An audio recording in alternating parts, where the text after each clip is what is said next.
दोस्तों मैं हूं नरेंद्र पटेल। आज आपके लिए लेकर आया हूं MP board class 10 exercise 5.1 question number पहले का पहला सवाल। ये हमने बोर्ड में लिख रखा है क्योंकि हम एक बार पहले वीडियो शूट कर रहे थे, उस बार क्लिक बटन दबाने से भूल गए थे, इसलिए हम आपको ये हल किया हुआ सवाल ही आपको समझा दे रहे हैं। ठीक है, तो इसमें क्या है, क्वेश्चन क्या कहता है कि टैक्सी के पहले किलोमीटर का किराया कितना है, 15 रुपये है और प्रत्येक अतिरिक्त किलोमीटर का किराया 8 रुपये एक्स्ट्रा है। ठीक है, तो आप इसको ये इससे हम एक श्रेणी प्राप्त करना है और इस श्रेणी में क्या ये समांतर श्रेणी होगी या नहीं होगी ये सिद्ध करके बताना है। तो हमने लिखा कि टैक्सी का प्रथम किलोमीटर का किराया 15 रुपये, कितना है 15 रुपये है। तो देखो पहले किलोमीटर का किराया 15 हो गया, दूसरे में जाएंगे तो 8 रुपये जुड़ के 23, तीसरे में जाएंगे 23 में 8 जुड़ेगा 31, चौथे किलोमीटर में जाएंगे 31 में 8 जुड़ेगा 39। भाई जैसे हम कहीं जा रहे हैं, मान चला कि और घूमने हैं भाई, जो हमने टैक्सी तो किराए से बुक की है, जहाँ तक के लिए निश्चित किराया होगा भाई, उसके बाद वो कहता कि मैं जाऊँगा तो एक्स्ट्रा पैसे लूँगा, ऐसा होता भी है। तो टैक्सी के पहले किलोमीटर का किराया हो गया 15 रुपये, प्रत्येक अतिरिक्त किलोमीटर का किराया 8 रुपये। तो इस प्रकार से हमें श्रेणी प्राप्त होगी 15 में, भाई 1 किलोमीटर गए तो 15 मिल गया, 15 रुपये लग गया। और भाई हमें 2 किलोमीटर जाना है, अगले ही किलोमीटर में जाना है, तो भाई कह रहा है कि मैं 15 तो वो लूँगा ही लूँगा, लेकिन 8 रुपये एक्स्ट्रा लूँगा। तो 15 8 23। अब हमारा मन नहीं भरा दूसरे किलोमीटर में, तीसरे किलोमीटर तक लेके जाना है, तो 23 में 8 जोड़ेगा 31, चौथे में जाएंगे तो 31 में 8 जोड़ेगा 39। इसी प्रकार से जितने किलोमीटर हम ले जाएंगे उतना उसका चार्ज बढ़ता जाएगा।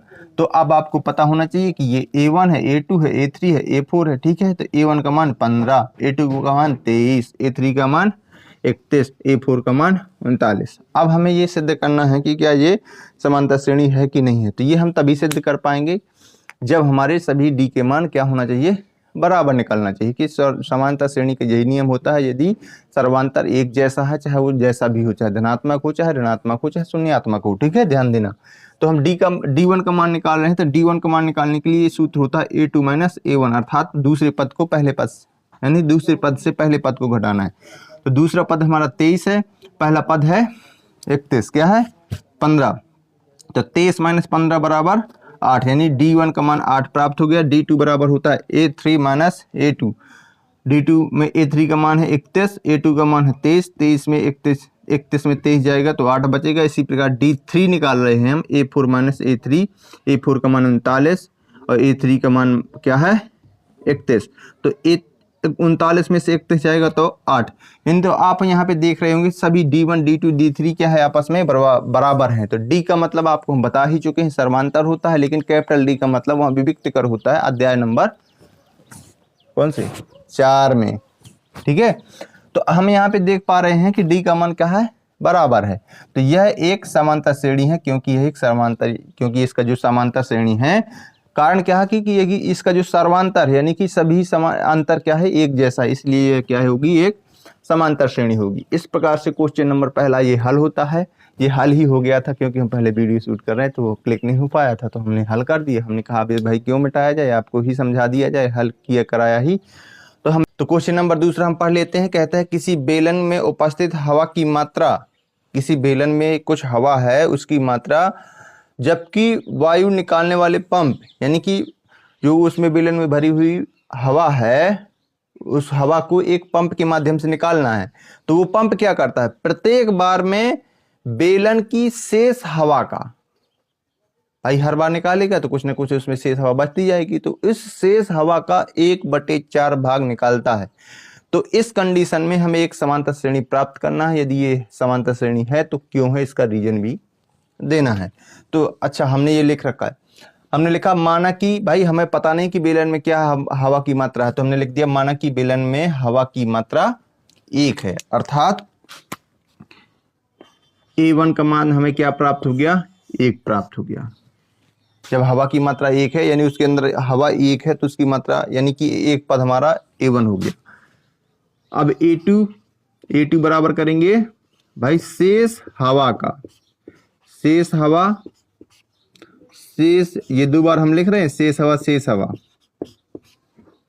का 1/4 भाग निकालने पर,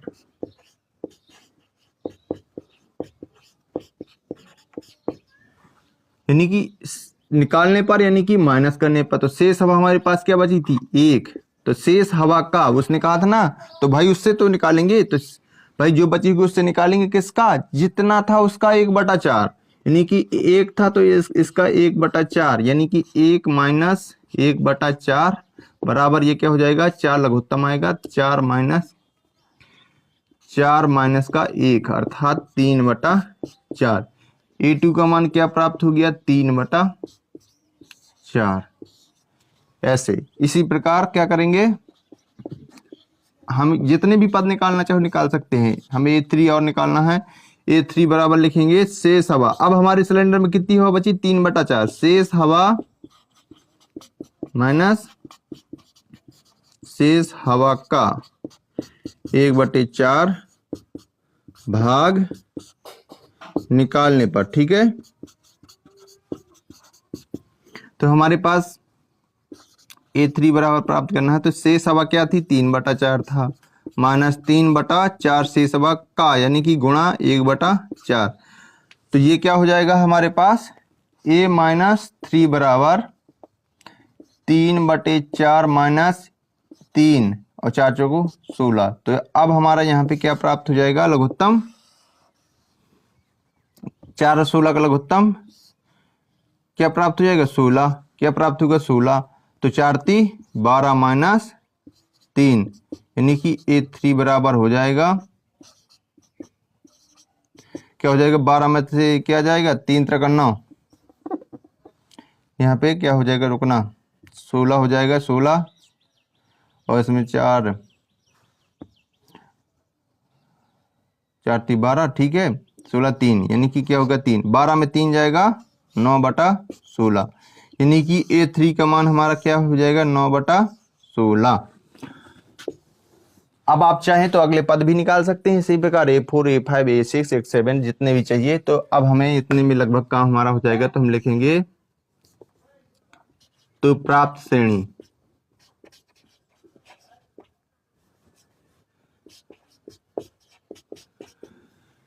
A1 comma A2 comma A3, ठीक है। इतने 3 पद हमने प्राप्त किए। तो A1 का मान क्या है, 1, A2 का मान क्या है, 3/4, क्या है, 3/4, और A4 A3 का मान क्या है, 9/16।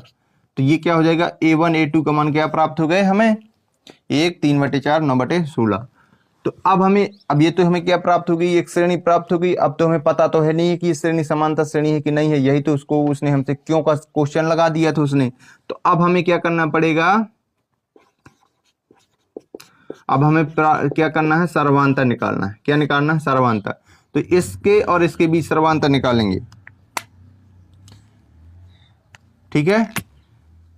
इसके बीच सर्वांतर ये D1 कहलाएगा, इसके बीच का सर्वांतर D2 कहलाएगा। यदि D1 निकालना है तो ये D1 निकालने के लिए A2 माइनस A1 करना पड़ेगा। तो लिखेंगे A2 माइनस A1। तो D1 बराबर A2 का मान क्या है, 3/4, क्या है, 3/4, और A1 का मान क्या है, 1। तो D1 बराबर हो जाएगा 4, लघुत्तम आएगा, 3 का 3 रहेगा, 4 एकम 4 का गुणा होके। तो D1 का प्राप्त हो गया हमारा, माइनस 4 में से प्लस का 3 जाएगा तो माइनस का 1/4, ठीक है। ये हमारा क्या प्राप्त हो गया, D1। इसी प्रकार हम D2 निकाल रहे हैं। क्या निकाल रहे हैं, D2 निकालने के लिए हमें तीसरे पद से दूसरा पद घटाना पड़ेगा, यानी कि A3 माइनस A2, ठीक।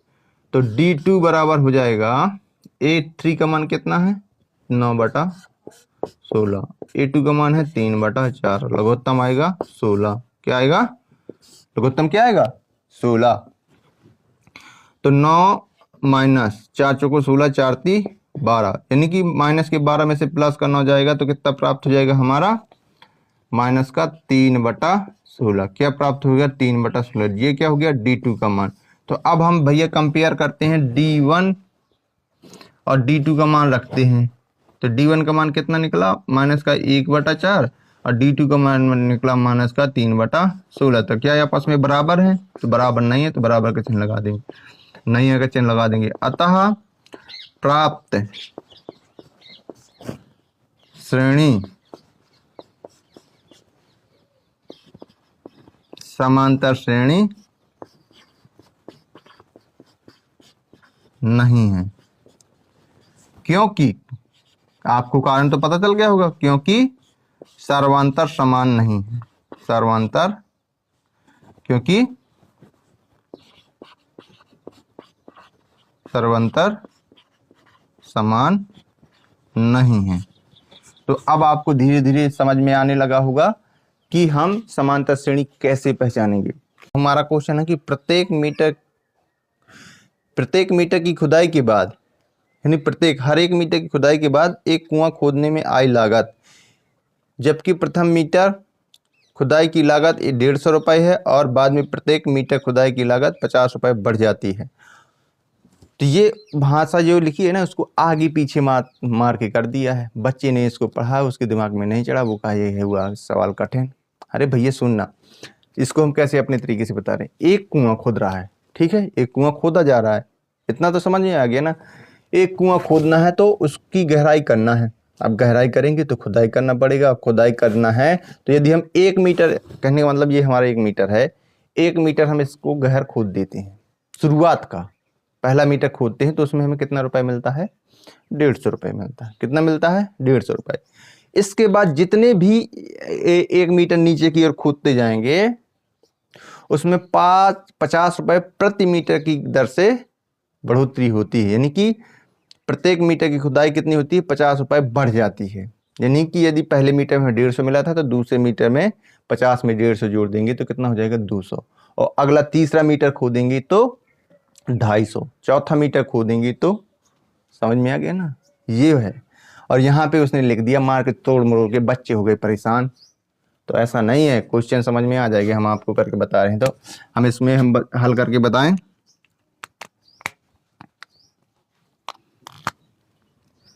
लिखेंगे प्रथम मीटर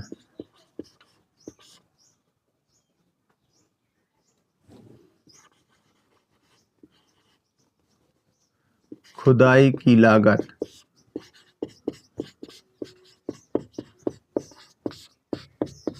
150 रुपये, ठीक है, तथा यानी कि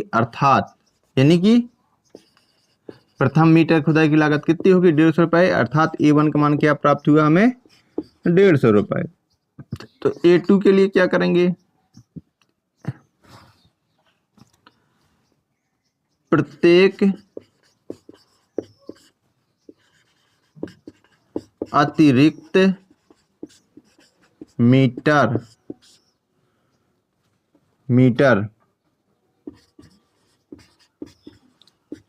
खुदाई की लागत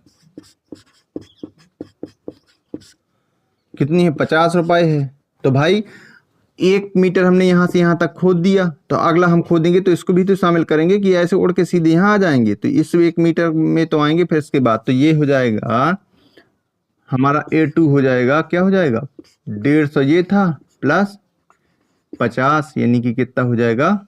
A2 बराबर हो जाएगा 200। कितना हो गया? 200। इसी प्रकार A3 में क्या करेंगे? A3 में भी अतिरिक्त है तो क्या हो जाएगा हमारा? 200 प्लस का 50। हर एक अतिरिक्त किलोमीटर में हमारी उसकी लागत क्या हो रही है? बढ़ रही है। तो ये हो जाएगा 250। और A4 बराबर क्या हो जाएगा? 250 प्लस 50, यानी कि A4 हो जाएगा 300। इसी प्रकार आप चाहे जितनी निकाल लें, तो आपको केवल क्वेश्चन को समझना है कि वो प्रथम जब मीटर की गहराई कर रहे हैं तो उसमें 150 रुपये मिल रहे हैं। इसके बाद जितने भी अतिरिक्त गहराई करेंगे मीटर के हिसाब से उसमें 50 रुपये की दर से बढ़ता जाता है। तो हम लिखेंगे तो प्राप्त श्रेणी, तो प्राप्त श्रेणी क्या प्राप्त हुई हमें? पहला क्या था हमारा? A1 क्या है? A2 A3 A4 तक निकाले हैं ना, तो A1 का मान क्या है? 150। फिर क्या हुआ इसमें 50 रुपये बढ़ के तो क्या हो गया? 200। फिर 50 बढ़ेंगे तो क्या हो जाएगा? 250। फिर 50 बढ़ेंगे तो ऐसे डॉट डॉट करते जाएंगे चाहे जितने निकालेंगे, ठीक है। तो अब हमें इसमें ये तो हमें क्या प्राप्त हो गई, एक श्रेणी। तो आपको देख लिए होंगे तो ये आसानी से समझ में आएगा कि एक समांतर श्रेणी, क्योंकि इसके अंतर क्या है, एक समान है। लेकिन हमें तो निकालना पड़ेगा, तो अब क्या करेंगे, हम इसका सर्वांतर निकालेंगे। क्या निकालेंगे, सर्वांतर। क्या निकालेंगे, सर्वांतर। सर्वांतर यानी कि इसके बीच का अंतर। तो ये क्या है, d1। d1 निकालेंगे तो a2 माइनस a1, यानी d1 बराबर क्या हो जाएगा, 200 माइनस का 150। तो d1 का मान प्राप्त हो गया 50। कितना प्राप्त हुआ हमारा, 50। कितना प्राप्त हो गया, 50। ठीक। तो इसी प्रकार d2 का मान निकालेंगे, यानी कि इसके बीच। तो d2 बराबर हो जाएगा क्या, a3 माइनस का a2। तो a3 d2 बराबर हो जाएगा, a3 का मान है 250 माइनस का 200। तो d2 बराबर क्या हो जाएगा हमारा, 50 आ गया। तो आप यहां पे देख रहे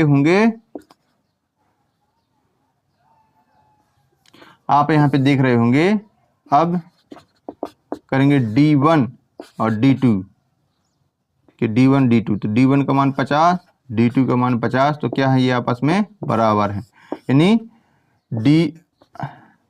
अतः यह एक समांतर श्रेणी है, क्योंकि सर्वांतर का मान समान है। नहीं आया भाई, इसमें दोनों d का मान क्या आ गया, बराबर आ गए, यानी कि इनके बीच का अंतर क्या है, देखो यहाँ पे 150, 200, 250, 300, 350, 400। ठीक, यानी कि इनके बीच का अंतर क्या है, 50 का, यानी कि एक जैसा है, बराबर है। इसलिए ये क्या होगी, एक क्या होगी, समांतर श्रेणी होगी। क्या होगी, समांतर श्रेणी होगी। आज हमारा क्वेश्चन चौथा है कि खाते में प्रत्येक वर्ष का मिश्र धन, खाते में प्रत्येक वर्ष का मिश्र धन जबकि 10,000 का 10,000 राशि की 8% वार्षिक दर से चक्रवृद्धि ब्याज जमा की जाती है, तो इससे जो प्राप्त होने वाली समांतर श्रेणी है, तो क्या वो समांतर श्रेणी होगी कि नहीं होगी। तो इसको हम हल करके आपको बता रहे हैं। तो उसने लिखा ना 10,000 रुपए, तो लिखेंगे प्रथम वर्ष अर्थात A1 की राशि, प्रथम वर्ष की राशि कितनी है, 10,000 रुपए। कितनी है, 10,000। अब उसने क्या है, चक्रवृद्धि की बात की है ना उसने, दूसरे वर्ष की चक्रवृद्धि ब्याज कितनी, चक्रवृद्धि ब्याज। चक्रवृद्धि ब्याज निकालने के लिए क्या होता है, यह तो सूत्र आपको पता होना चाहिए सीआई का। तो अब आपको क्या करना पड़ेगा, इसके लिए हम लगाएं, वो सूत्र होता है ना, साधारण ब्याज बराबर होता है, क्या होता है, मूलधन गुणे दर गुणे समय बटे 100। तो मूलधन हमारा क्या है, 10,000, इकाई दहाई सैकड़ा हजार, 10,000 गुणे दर कितनी है 8 की, और एक वर्ष का समय है 100, यानी कि इससे काटे गए तो क्या प्राप्त हो जाएगा, 800 रुपए। तो अब लिखेंगे तो क्या प्राप्त हो जाएगी, दूसरे वर्ष की राशि, दूसरे वर्ष। तो दूसरे वर्ष की राशि क्या होगी, दूसरे वर्ष की राशि क्या होगी, दूसरे वर्ष अर्थात A2 का मान, दूसरे वर्ष की राशि क्या हो जाएगी, 10,000 तो वो पहले से था, प्लस 800 बराबर हो जाएगी 10,800 का 2.5 सैकड़ा हजार 10,000। ठीक है। इसी प्रकार तीसरे वर्ष की राशि की निकालें, तीसरे वर्ष की चक्रवृद्धि निकालेंगे। इसी प्रकार तीसरे वर्ष की चक्रवृद्धि ब्याज, इसी प्रकार तीसरे वर्ष की चक्र वृद्धि ब्याज, क्या, चक्रवृद्धि ब्याज। तो इसके लिए क्या हो जाएगा, ये हमारा मूलधन काम करेगा। तो मूलधन 10,800 गुणे 8 बटेगा 100, 0 से 0 कट गया। अभी हमें गुणा करेंगे 8 8 64, और ये कितना हो गया, कितनी, ये ब्याज हमें 864 रुपए प्राप्त होती है। तो दूसरे वर्ष का क्या हो जाएगा, सॉरी तीसरे वर्ष की राशि क्या होगी, तीसरे वर्ष की राशि, तीसरे वर्ष की राशि हो जाएगी, तीसरे वर्ष की राशि ये क्या थी, ये हमारी 10,800 प्लस का 864, तो इनको हम जोड़ देंगे तो ये हो जाएगा 4, ये हो जाएगा 6, 8 दूना 16, कितना हो जाएगा 11,664।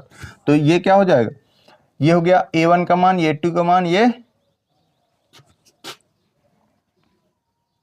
यहाँ पे वर्ष छूट गया, लिखे दे रहे हैं तीसरे वर्ष, अर्थात ये क्या हो जाएगा A3 की राशि। ठीक है, तो अब हमने यहाँ पे देखा, चलो यहीं पे करके बता दे रहे हैं। तो हमारा अब देखते हैं प्रथम वर्ष की, यानी A1 माना था, ये हो जाएगा A2, ये है A3, यानी कि प्रथम वर्ष की राशि कितनी है 10,000, कितनी है 10,000। दूसरे वर्ष की राशि कितनी है, ये है दूसरे वर्ष की राशि कितनी है 10,800, कितनी है 10,800। तीसरे वर्ष की राशि कितनी है, ये है 11,664। ठीक, ये A1 A2 A3। तो अब हम क्या याद करेंगे, सर्वांतर। तो सर्वांतर यानी कि D1 यानी कि इसके बीच का अंतर। D1 निकालने के लिए A2 माइनस A1 करना पड़ेगा। तो A2 का मान क्या है 10,800 माइनस 10,000, तो ये हमारा क्या प्राप्त हो गया 800। D1 का मान क्या प्राप्त हुआ 800। इसी प्रकार क्या करेंगे D2 का मान, क्या भाई एक D का मान निकालने से तो हम कंफर्म कर नहीं पाएंगे कि ये हमारा सर्वांतर D का मान बराबर होगा कि नहीं होगा, तो हमें क्या करना पड़ेगा 2 D के मान निकालना पड़ेगा। तो D2 का मान क्या हो जाएगा अब यहाँ पे, यानी कि इसके बीच में, यानी ये हो जाएगा A3 माइनस क्या हो जाएगा A2। तो A2 का मान क्या है 11,664 माइनस 10,800। तो इसमें हम घटाएंगे तो 4 की 4 आ जाएगी, 6 की 6 आ जाएगी, 16 में से 8 जाएगी 8 आ जाएगी, और ये फिर क्या हो जाएगा 0, यानी कि 864। D2 का मान क्या प्राप्त हुआ 864। तो अब हम यहाँ पे देख पा रहे होंगे, क्या देख पा रहे हैं कि D1 और D2, देखो हम भाई वो आपको किसी की सीरीज या गणती वो किसी के पढ़ाने के मुताबिक नहीं पढ़ाते, जो है जैसा हमारा तरीका है उसी तरीके से बताते हैं। आप उस चीज़ को समझने की कोशिश करें, सवाल गलत नहीं होगा। अब हम अंतर तय करेंगे D1 D2 में। तो D1 का मान कितना आया 800, D2 का मान आया 864। तो क्या ये आपस में बराबर हैं, तो नहीं है, तो डज नॉट इक्वल। हम लिख देंगे अतः यह एक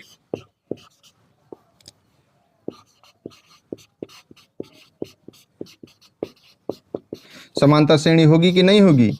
आप समझ गए होंगे कि समांतर श्रेणी नहीं है, और कारण क्योंकि D का मान अर्थात सर्वांतर बराबर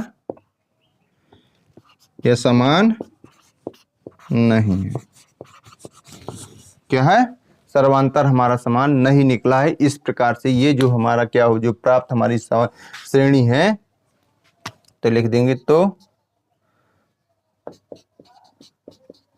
प्राप्त श्रेणी, ये हम लिखना भूल गए, ध्यान देना, ये भाषा है।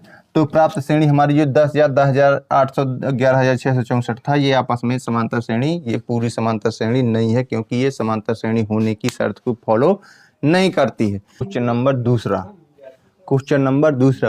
दूसरा क्या है, बहुत सारे हमारे जो व्यूजर थे, दोस्त थे, यार थे, स्टूडेंट थे, उनका कहना था कि सर क्वेश्चन लिख दिया करें तो और बेहतर होगा। तो हम प्रयास कर रहे हैं कि क्वेश्चन लिखने का। तो इसमें लिखा है कि दी हुई AP की प्रथम 4 पद लिखिए, यानी कि जो एक AP यानी समांतर श्रेणी की 4 पद लिखना है, जबकि प्रथम पद क्या है और सर्वांतर पद क्या है ये नीचे लिख दिए हैं। यानी कि प्रथम पद और सर्वांतर पद क्या है निम्नलिखित हैं, तो इनके एक क्या करना है AP यानी कि समांतर श्रेणी की 4 पद निकालना है। तो A का मान क्या है 10 और D का मान क्या है यहाँ पे 10। इसको हम हल करके आपको बताएंगे, ठीक है। तो A का मान क्या है, A बराबर क्या है 10, D बराबर क्या है 10, ठीक है। तो अर्थात A1 का मान तो हमारा 10 हो गया ना, A ही क्या है हमारा A1 है। अब हमें निकालना है A2 निकालने के लिए सूत्र होता है A प्लस D, A2 निकालने का सूत्र होता है A प्लस D। तो A2 बराबर हो जाएगा, A का मान क्या है 10 और D का मान क्या है 10 यहाँ पे। तो A2 बराबर क्या हो गया हमारा 20, A2 का मान क्या हो गया 20। A3 निकालना है तो A3 निकालने का सूत्र होता है A प्लस, भाई जो पद निकालना होता है उससे एक कम अंक करके D में गुणा करना है। तो A3 निकालना है तो हमें 2D करना पड़ेगा। अब आपने यहाँ पे देखा होगा A2 निकाल रहे थे तो हमने D में कुछ नहीं किया था, D1 ही कर दिया था, AD यानी कि एक का गुणा करने की जरूरत नहीं। तो A3 बराबर निकालना है तो A का मान कितना है 10 और 2 ये हो गया, D का मान कितना है 10, ठीक है। तो A3 बराबर हो जाएगा 10 प्लस 20, 10 दूनी 20, तो A3 बराबर हो जाएगा 30। कितने पद हो गए 3, 1 2 3। अब यहाँ पे चौथा और निकाल दे रहे, कितना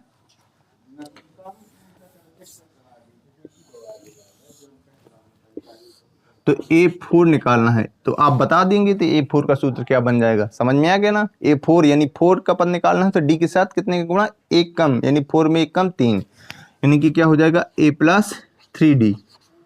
तो A4 बराबर A का मान 10 और 3 और D का मान 10, तो A4 बराबर हो जाएगा 10 प्लस 10 तिया 30। तो A4 बराबर हो जाएगा 10 धन 10 में 30 जोड़ देंगे तो 40 हो जाएगा। तो उसने क्या कहा था, एक समांतर श्रेणी के प्रथम 4 पद 1 2 3 4, अतः AP के प्रथम 4 पद कौन कौन से हैं, 10 20 30 और 40। ठीक, ये क्या हो गई, एक हमारा पहला सवाल हो गया। बहुत ही आसान सवाल है, देखना इसको भी ऐसे कर लेंगे दौड़ के। कैसे हल करेंगे अब अच्छे से देखना। एक बराबर क्या है माइनस का 2, D बराबर क्या है 0, ठीक है। तो A1 का मान तो हमारा माइनस का 2 ज्यों ही पहले से प्राप्त हो गया क्योंकि A ही A1 है। अब हमारा क्या मकसद है, A2 का मान, तो A2 निकालना है तो क्या करना पड़ेगा, A प्लस, तो ये ज्यों का त्यों रहेगा, A धन A प्लस, तो A2 निकालना है तो D के साथ कितने का गुणा, 1 का, तो सेम टू सेम D लिख दिया क्योंकि A का गुणा करने से कोई फायदा नहीं है। तो A का मान कितना है माइनस का 2, A का मान कितना है माइनस का 2 और D का मान कितना है 0। तो A2 बराबर क्या हो जाएगा माइनस का 2 हो आएगा।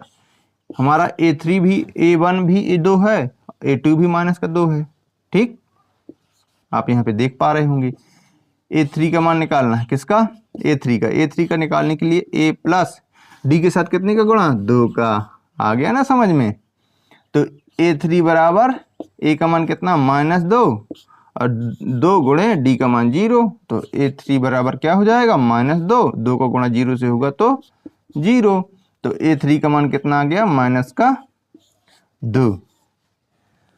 आप समझ पा रहे होंगे, बहुत ही आसान सवाल है, इसमें कोई दिक्कत वाली बात नहीं है। तो आप इस पे हम इसको करके बताएंगे। अब A4 और निकाल देते हैं, तो A4 निकालने का सूत्र क्या हो जाएगा, आप समझ गए ना, A प्लस D के साथ 3 का गुणा यानी A प्लस 3D।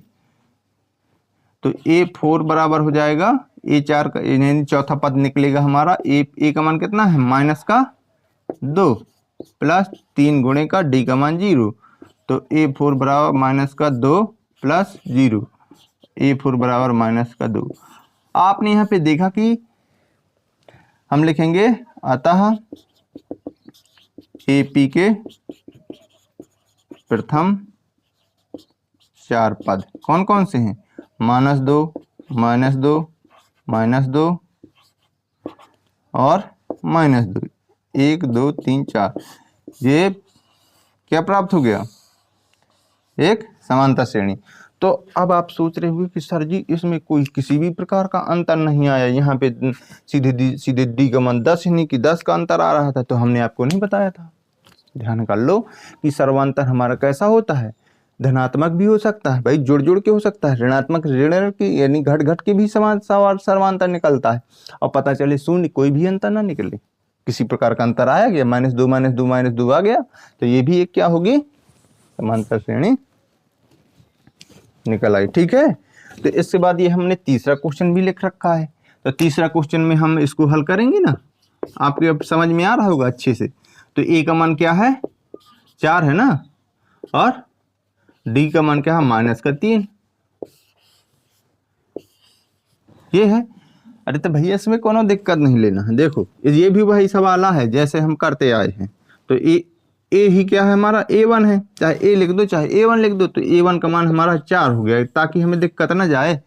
अब हमें क्या निकालना है A2 निकालना है। तो A2 निकालने का सूत्र आपको पता ही हो गया होगा, A प्लस A2 निकालना है। तो डी में कितने का गुणा, 1 का। तो 1 में गुणा करें चाहे ना करें, एक बिल्कुल छिपा रहता है। तो A प्लस A2 का मान आएगा। तो A का मान कितना है भैया, 4 है। D का मान कितना है, -3। इतना जरूर ध्यान रखना है आपको कि चिन्ह लगाने से पहले कोष्टक यदि माइनस का तो उसको ज़्यादातर कोष्टक में बंद रखा करें। यदि उसके पहले वाला कोई भी चिन्ह हो उसको कोष्टक में रखो माइनस वाले को, तो ताकि गलती ना हो। तो A2 का मान निकालेंगे 4 प्लस माइनस का गुणा क्या होता है, माइनस होता है। तो प्लस माइनस का गुणा माइनस का 3 हो जाएगा। A2 का मान क्या आ जाएगा, 1, क्योंकि +4 में से माइनस का 3 जाएगा। अब इसी प्रकार निकालेंगे A3 निकालने का सूत्र क्या हो जाएगा, ए तो ज्यों का त्यों रहेगा। डी के साथ कितने का गुणा होगा, कुछ है समझ में? हाँ, ए डी के साथ 2 का गुणा होगा, क्योंकि आपने बताया था कि ए जो भी पद निकालना है उस पद का 1 कम करके डी में गुणा कर दिया करें। तो A3 बराबर क्या हो जाएगा,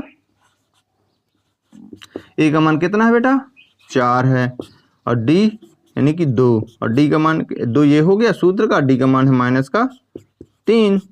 तो ये हो जाएगा A3 बराबर हो जाएगा 4 प्लस 3 दूना -6।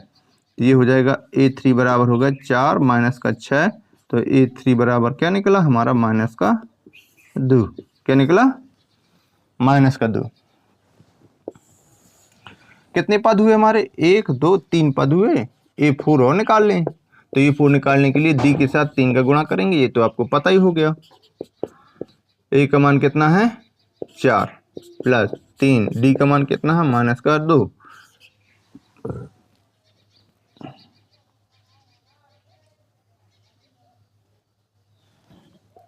डी का मान है -3, सॉरी।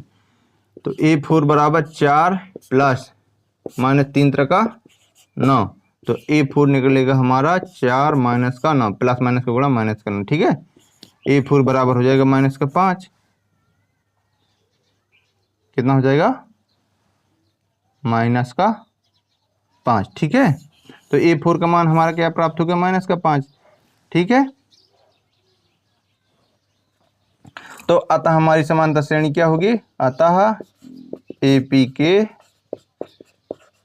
प्रथम 4 पद क्या क्या होंगे, ये वाला होगा 4, ये वाला क्या है 1, ये वाला क्या है -2, और ये वाला क्या है -5। ये हो गई हमारी एक AP। उसने कहा था ना AP के प्रथम 4 पद निकालना है। अरे सॉरी, क्वेश्चन नंबर दूसरे का चौथा और 5वां सवाल। इसके पहले हमने आपको तीसरा क्वेश्चन नंबर दूसरे का पहला, दूसरा, तीसरा सवाल बता दिया है, आपने अच्छी तरीके से देखा भी है। तो आज हम आपको सिखाएंगे चौथा और 5वां सवाल। तो क्वेश्चन वही है कि एक दी हुई AP यानी कि समांतर श्रेणी के प्रथम 4 पद निकालना है, जबकि A और D का मान दिया है। A का मान क्या हमारे चौथे नंबर सवाल में -1, और D का मान क्या है 1/2। भाई ये सब इतनी मेहनत करनी पड़ रही है, बहुत सारे लोगों का कहना कि ये सब आप क्यों कर रहे हो, लेकिन हमारा उद्देश्य है कि ज़्यादा से ज़्यादा क्या करें, लड़के बच्चे पढ़ें और अपने घर का अपने घर को सही मुकाम तक ले जाएं, उनकी स्थिति सही कर सकें। भाई आप लोगों को यदि नींव ही मजबूत नहीं बनेगी, यदि आप 9, 10, 11, 12 में भी अच्छे से नहीं कर पाएंगे, तो ना तो आपका खास कोई ग्रेजुएशन होगा, ना तो डिग्री होगी तो सब नामचार की होगी, ठीक है। तो आप इस क्वेश्चन को सीखना, ठीक है। तो इस क्वेश्चन को कैसे करना है, ये आपको पिछले वीडियो यदि देखी है तो आपको तो समझ में तो आ ही गया होगा कि कैसे करना है। तो ये A ही हमारा क्या है, A1। तो A1 का मान क्या हो जाएगा, -1, ठीक। A1 का मान -1। तो A2 कैसे निकालते हैं, A2 निकालने के लिए आपको समझ में आ गया होगा कि D में उस पद का 1 कम करके गुणा करना होता है। तो A2 बराबर हो जाएगा A प्लस D। तो अरे यार, A2 बराबर क्या हो जाएगा हमारा तो ए का मान कितना है माइनस का 1 प्लस और डी का मान है 1/2। तो A2 बराबर निकलेगा इसके नीचे 1 लघुत्तम 2। तो ये हो जाएगा माइनस का 2 प्लस का 1, यानी कि A2 हमारा क्या निकला, माइनस के 2 में से 1 जाएगा तो माइनस का 1/2। A2 का मान क्या निकला, माइनस का 1/2। और A3 निकालना है तो A प्लस 2D करना पड़ेगा। तो A3 बराबर हो जाएगा, A का मान क्या है -1, 2 गुणे माइनस 1/2। तो क्या हो जाएगा, तो A3 हमारा क्या निकलेगा, माइनस का 1 और इसका हो जाएगा, क्या हो जाएगा, इसको क्यों बंद कर रहे हैं, क्योंकि D का मान 1/2 ही है ना। तो ये हो जाएगा 2 एकम प्लस 2 एकम 2, 2 एकम 2, यानी कि इससे कट जाएगा तो यहाँ पे 1, यानी कि ये हो जाएगा -1 प्लस 1, यानी कि A3, यहाँ पे A3 प्राप्त हो जाएगा, प्लस माइनस का कट जाएगा 0, क्या हो जाएगा 0। A3 निकाल आया। अब A4 निकालेंगे तो A4 के लिए A प्लस 3D करना पड़ता है।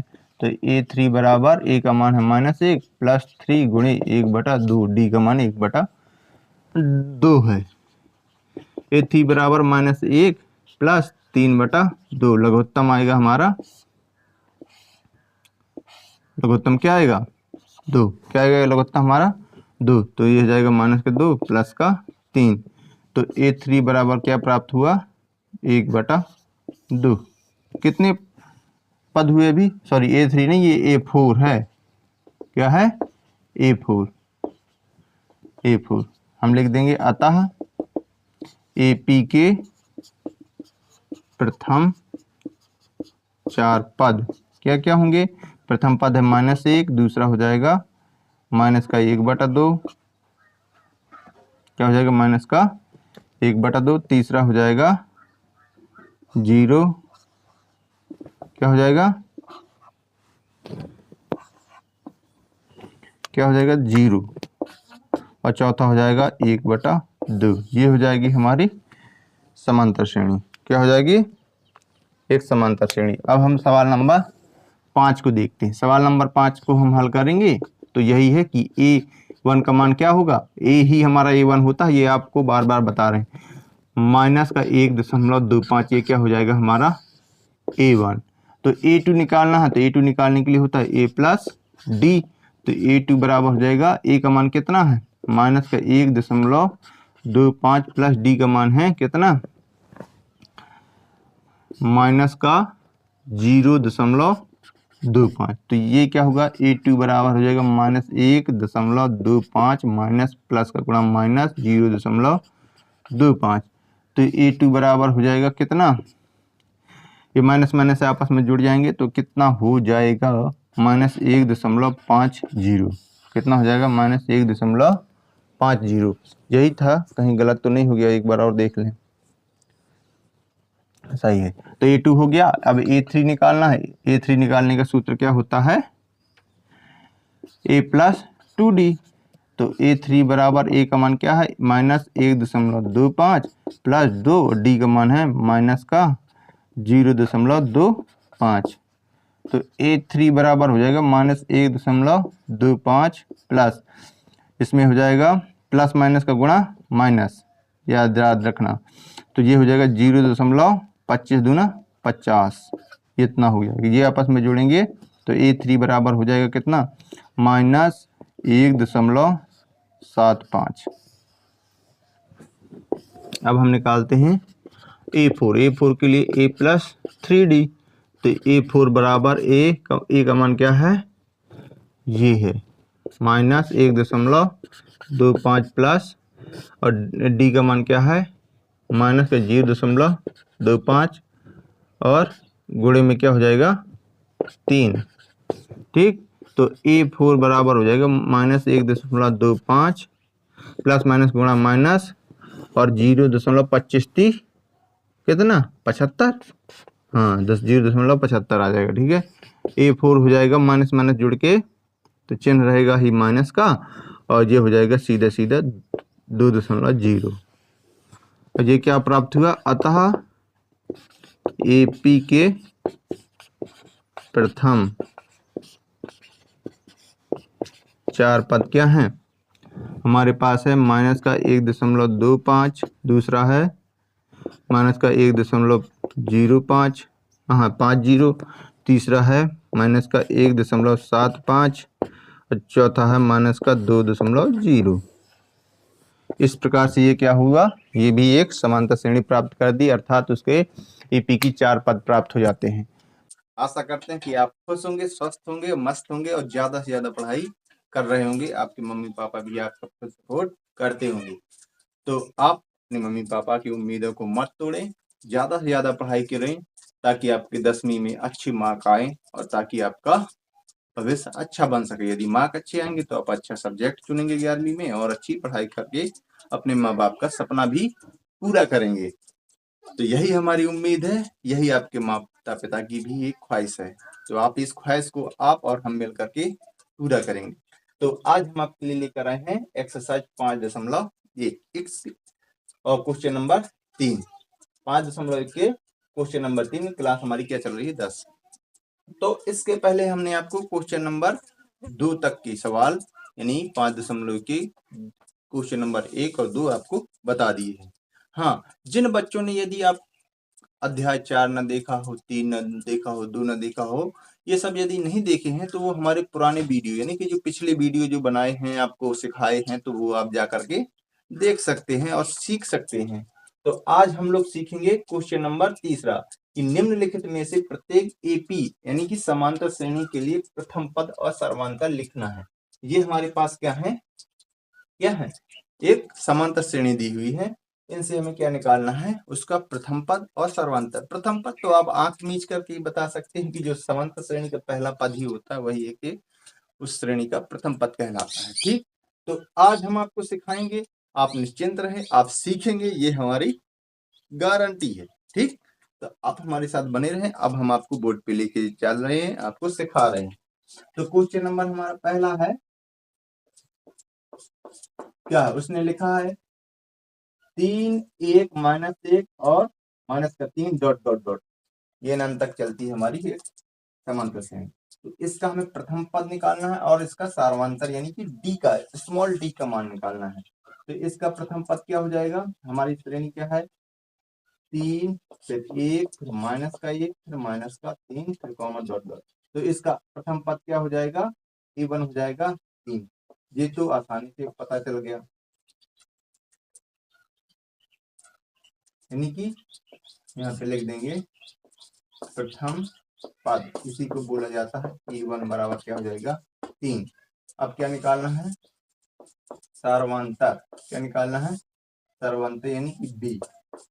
यदि डी का मान निकालना है तो इसके लिए हमें क्या करना पड़ता है, हमारे ये A1 प्रथम पद को A1 बोलते हैं, A2 बोलते हैं, A3 A4 A5 A6 dot dot dot dot N for कोई भी नंबर हो सकता है। ठीक, यदि हमें डी का मान निकालना होता है तो इसके लिए हमें यदि D1 का मान निकालना है, D1 का मान निकालना है तो A2 माइनस A1 करेंगे। तो A2 का मान हमारे पास क्या है 1 और माइनस, और A1 का मान क्या है 3, नहीं D1 का मान क्या हो जाएगा हमारे पास -2। क्या हो जाएगा -2। अभी कंफर्म नहीं है कि हमारा सही है कि गलत। यदि एक और डी का मान निकाल लेंगे तो यदि मैच आ जाएंगे क्या होगा, सही होगा। तो D2 का मान निकालने के लिए हमें A3 माइनस A2 करना पड़ेगा, A3 माइनस A2 यानी D2 बराबर होगा A3 का मान क्या है -1 माइनस और A2 का मान क्या है 1, तो फिर D2 बराबर हो जाएगा -2। तो यहाँ पे हम देख रहे हैं D का मान क्या है, बराबर है। अतः प्रथम पद बराबर 3 और सार्वंतर कितना है -2। ये हो गया हमारा आंसर। अब इसी प्रकार ये दूसरे सवाल में, दूसरा सवाल क्या है -5 -1 फिर +3 +7 डॉट। तो इसमें प्रथम पद क्या होगा हमारा, आप समझ गए होंगे, मन में जवाब आ गया होगा -5। अब हमें क्या निकालना है, सारवांतर। क्या निकालना है, सारवांतर। तो इसके लिए डी का मान निकालेंगे, डी1 का, तो A2 माइनस A1। ये तो अब बार बार लगाते आ रहे हैं, तो आपके समझ में आ गया होगा कि A2 कौन है, A1 कौन है। ये हो जाएगा -1 माइनस, ये क्वेश्चन को गया माइनस, फिर प्लस का, सॉरी माइनस का 5 कोष्टक में रखेंगे, तो -1 बराबर -1 प्लस प्लस माइनस का गुणा माइनस प्लस का गुणा प्लस, सॉरी माइनस माइनस का गुणा प्लस, तो प्लस का 5 हो जाएगा। D1 बराबर हो जाएगा प्लस के 5 में माइनस का 1 जाएगा, प्लस का 4। तो D1 का मान आ गया 4।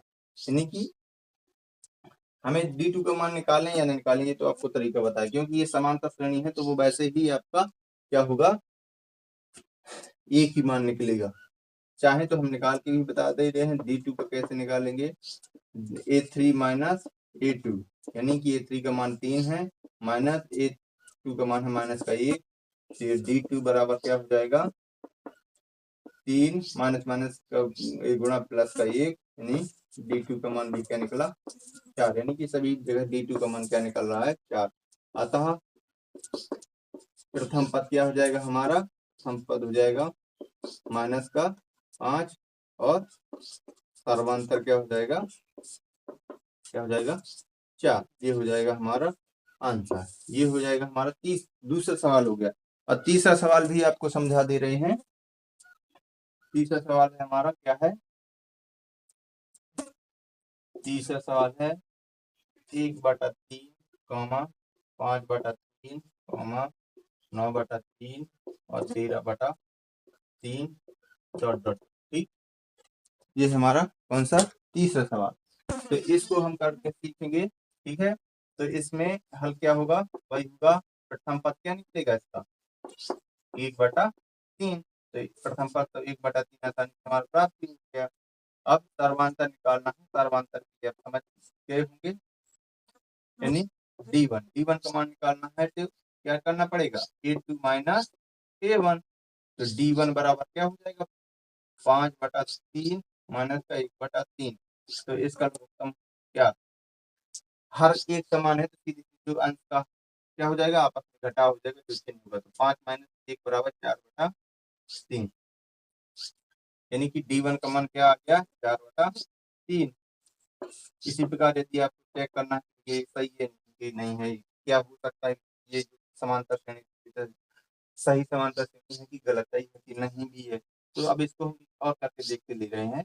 ये तो हम अपनी इच्छा से कर रहे हैं। D2 का मान निकालना, A3 माइनस A2 करना पड़ेगा। D2 बराबर हो जाएगा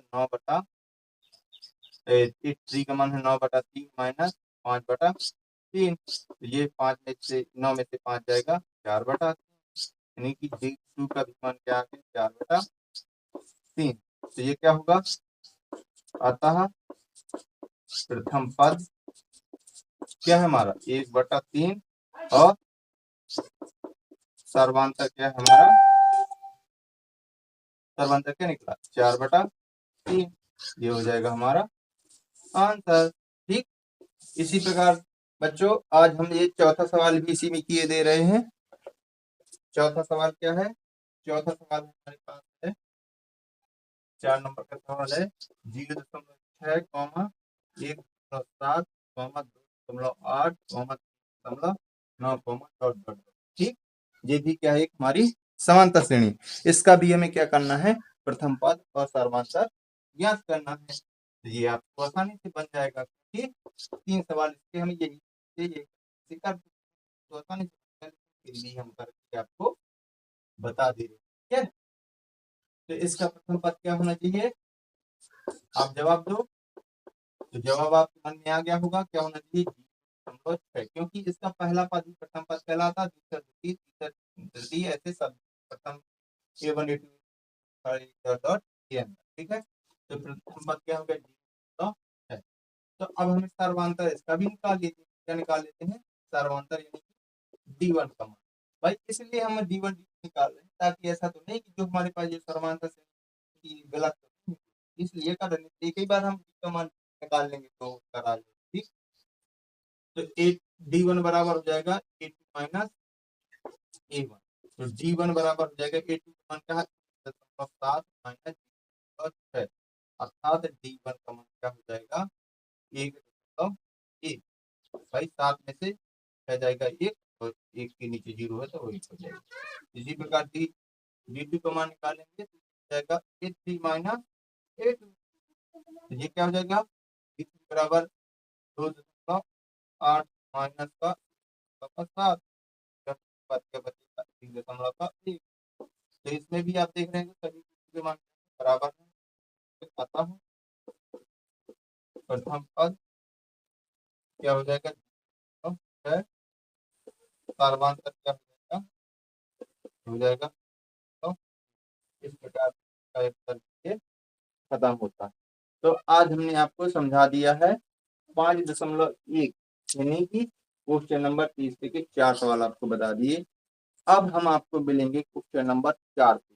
क्वेश्चन नंबर 4 में हमारे बहुत सारे सवाल, कितने सवाल हैं ये सवाल होंगे कितने 13 14 15 सवाल हैं। ठीक है, इनमें हमें लगेगा कम से कम 2 से 3 दिन लगेगा, लेकिन ये भी बहुत ही सरल सवाल है। ठीक है, तो आपको यदि हमारा पढ़ना अच्छा लगता है, ये दिल की बात कर रहे हैं, यदि अच्छा लगता है तो आप दोस्तों पे जरूर शेयर किया करें और यूट्यूब पर हो तो सब्सक्राइब कर लें और फेसबुक पर देख रहे हो तो फॉलो करके शेयर जरूर कर दिया करें ताकि अन्य दोस्तों के पास जाए और वो भी बच्चे आपस में देख करके सीखें और पढ़ें। मिलते हैं हम आपको नेक्स्ट वीडियो में, तब तक के लिए जय हिंद जय भारत।